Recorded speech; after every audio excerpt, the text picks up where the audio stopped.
Oke, Assalamualaikum warahmatullahi wabarakatuh. Gimana kabarnya kawan-kawan pejuang skripsi? Tetap sehat, semangat ya. Sampai akhir kita akan sharing-sharing. Masih di channel Asnan Wae, ini orangnya. Akhirnya menampakkan diri. Jangan kabur, tonton sampai akhir biar happy. Kita kali ini mau membahas atau ya bahasanya lebih ringan sedikit lah, mau sharing gitu ya. Perbedaan mendasar antara penelitian kualitatif dan kuantitatif. Oke kawan-kawan, eh saya mulai dari gini. Kalau ada pertanyaan, berapa tinggi badan kamu? Berapa tinggi badan kawan-kawan? Oh, saya kalau tidak salah 200, tapi bohong ya, 200 cm. Nah, ini bisa dijawab dengan seperti ini. Kalau dari sudut pandang kuantitatif, maka jawabannya bisa misalnya di sini 150 cm. Ya, berarti tinggi badan itu kalau dari sudut pandang kuantitatif itu berupa angka atau bilangan ya. Karena kuantitatif itu kan dari kuantum. Kuantum itu bilangan. Oke. Terus apakah bisa dijawab dari sudut pandang kualitatif? Kita tengok bersama. Kalau dari sudut pandang kualitatif gimana? Kalau misalnya kawan-kawan ditanya bagaimana kualitas produk tas tas apa yang branded itu? Jawabannya berarti gini, oh jelas bagus.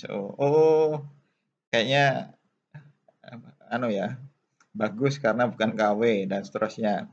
Nah, begitupun sama, berapa tinggi badan kamu kalau dijawab dari kualitatif, sudut pandang kualitatif, maka bisa dijawab dengan agak tinggi misalnya. Biar lebih kelihatannya lebih ini ya, apa sebagai klaim kamuflase gitu. Agak tinggi misalnya. Kalau 150 cm itu kan memang tinggi ya. Ada yang lebih halus lagi, lumayan tinggi. Atau lebih menohok lagi, tidak terlalu pendek. Nah, itu semuanya adalah jawaban dari sudut pandang kualitatif. Artinya, sebenarnya segala sesuatu itu bisa dilihat dari sudut pandang kuantitatif dan sudut pandang kualitatif. Yang jelas ada perbedaan mendasar di sini, yaitu kalau kuantitatif itu berupa bilangan-bilangan ya, persen macam-macam. Kalau kualitatif itu berupa deskriptif ya, deskripsi, bukan deskriptif. Deskripsi atau narasi, cerita begitu ya. Kata-kata, kalimat itu. Jadi itu eh, prinsip dasar pertama ya yang seharusnya kita pahami itu. Oke, lanjut ya kawan-kawan, paham ya ini ya. Kalau ada pertanyaan seperti ini bisa dilihat dari sudut pandang kualitatif maupun kuantitatif. Lalu istilah-istilah yang ada di kualitatif dan kuantitatif itu jelas berbeda. Ada istilahnya populasi sampel dan juga ada istilahnya subjek objek, kawan-kawan ya.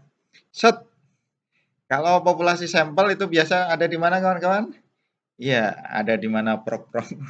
Ya, populasi sampel itu karena berhubungan sama kuantum bilangan, maka ada di kuantitatif. Di bab 3 jangan salah kaprah. Di bab 3 itu kalau jenis pendekatan ya, bisa pendekatan, bisa jenis itu ya. Kuantitatif dan kualitatif itu kan bisa sudut pandang jenis penelitian maupun pendekatan ya, PDKT. Nah, kalau pendekatannya itu kuantitatif atau yang kita gunakan dalam sudut pandang kuantitatif, maka di, mohon maaf, sekilas info. Maka nanti di bab 3 adalah pakai populasi sama sampel ya kawan-kawan. Nah, contohnya seperti ini, misalnya analoginya populasi itu apa, sampel itu apa ya. Saya dapat dari guru saya, itu Pak Roy, dosen saya dulu. Rekan ya, lebih tepatnya rekan karena sesama dosen. Nah, itu misalnya kawan-kawan itu punya sayur ya, sayur asam misalnya dalam satu mangkok. Kemudian kawan-kawan itu karena masih suka coba-coba begitu ya. Maka dipilih ditaruhlah di cawan atau mangkok kecil gitu ya. Kemudian dirasakan apa yang kalian rasakan, kawan-kawan rasakan. Misalnya, kayaknya ini keasinan sedikit misalnya. Maka itu akan berlaku enggak ini dari mangkok ini misalnya mangkok ini rasanya sedikit asin, maka yang satu mangkok besar itu kira-kira asin nggak? Ya, asin ya logikanya karena ini diambil bagian ya. Jadi ini namanya ini populasinya ya besar, kemudian ini sampelnya yang kecil. Jadi ini seluruhnya, populasi itu seluruhnya, sampel itu yang bagian kecil saja. Nah, kalau di kuantitatif itu me jawaban atas rumusan masalah itu bisa digeneralisasikan. Misalnya ya, kawan-kawan ambil, kalau di dunia pendidikan ambil, populasinya tuh banyak kelas ya, kelas 7 misalnya, kemudian ambil satu kelas saja yang pakai teknik, sampling yang macam-macam nanti misalnya pakai teknik random sampling aja misalnya. Nah, maka itu kita teliti, kemudian hasilnya misalnya di situ tuh bagus, maka bisa digeneralisasi lagi ke kelas yang lain begitu ya. Bahwa semuanya itu bagus karena sampel itu sudah mewakili atau merepresentasikan karakteristik ya kemampuan yang kelas-kelas yang lain tentunya. Itu asumsinya seperti itu. Jadi perbedaan mendasar kedua adalah penggunaan istilah. Kalau kuantitatif itu ada istilah populasi sampel dan juga nanti hasilnya itu bisa digeneralisasikan. Jadi misalnya kita ambil sampel yang representatif yang memang itu mewakili populasi dan kita bisa mendapatkan temuan dan menjawab rumusan masalah kita, maka itu bisa digeneralisasikan, begitu ya. Tapi catatannya adalah sampel itu mewakili populasinya. Jangan sampai sampel itu cuma tidak mewakili ya, itu beda lagi konteksnya, jangan disalahartikan. Sampai sini paham kawan-kawan? Ya, itu kalau kuantitatif. Kalau kualitatif bagaimana? Nah, pasti satunya, karena tertulisnya adalah subjek objek, berarti tinggal subjek objek. Ya, jadi ada subjek, ada objek.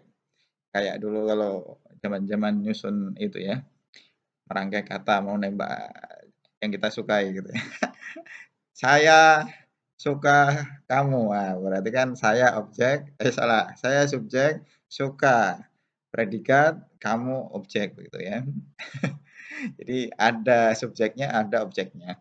Itu kalau di kualitatif di bab 3 seperti itu kawan-kawan ya, jangan kebolak-balik. Kalau pendekatannya kualitatif, pakainya populasi sampel itu kurang tepat ya. Lebih tepatnya adalah subjek objek yang mau diamati. Nah, ini contohnya. Hari kiamat pasti titik-titik. Ayo apa jawabannya? Pasti seru. Astaga, astagfirullah. Ya pasti terjadi maksudnya, tapi ini kan jawaban ya, jawaban itu salah satu, objek yang mau kita, teliti. Dari jawaban ini kan bisa dianalisis nantinya ya secara kualitatif, kan begitu. Nah, cuma ini kalau tadi, populasi sampel di kuantitatif itu bisa digeneralisasi ya, artinya, jawaban untuk, sampel yang representatif tadi itu bisa digeneralisasi ke populasinya, tetapi ingat bedanya kalau kualitatif di sini adalah, tidak bisa karena dia, bersifat case atau kasus ya, per kasus saja. Ini kan satu kasus saja, misalnya hari kiamat pasti titik-titik gitu kan. Itu cukup satu aja, satu, jawaban satu soal, satu jawaban saja, tidak bisa terus digeneralisasi hari kiamat itu pasti apa, begitu ya. Nah ini contoh ya, artinya untuk kualitatif itu tidak bisa digeneralisasikan. Jadi khususon ya untuk satu, masalah atau satu objek, subjek yang kita teliti begitu ya. Itu bedanya ya kawan-kawan kalau istilah populasi sampel itu di kuantitatif, kemudian kalau subjek objek itu di kualitatif. Kemudian kalau kuantitatif itu hasilnya bisa digeneralisasikan, tetapi kalau yang kualitatif itu karena per kasus, per case, maka dia tidak bisa digeneralisasi. Oke, itu sebenarnya perbedaan mendasar selain angka, sekalian bilangan dan juga kata-kata ya kawan-kawan. prinsipnya adalah, eee, kualitatif dan kuantitatif itu sebenarnya dia CS, tetapi kadang di-VS-kan ya. Nanti bisa sharing-sharing lagi, semoga bermanfaat. Tetap semangat, selesaikan sampai akhir, sampai lulus ya. Bahagia selalu. Assalamualaikum warahmatullahi wabarakatuh. Bye.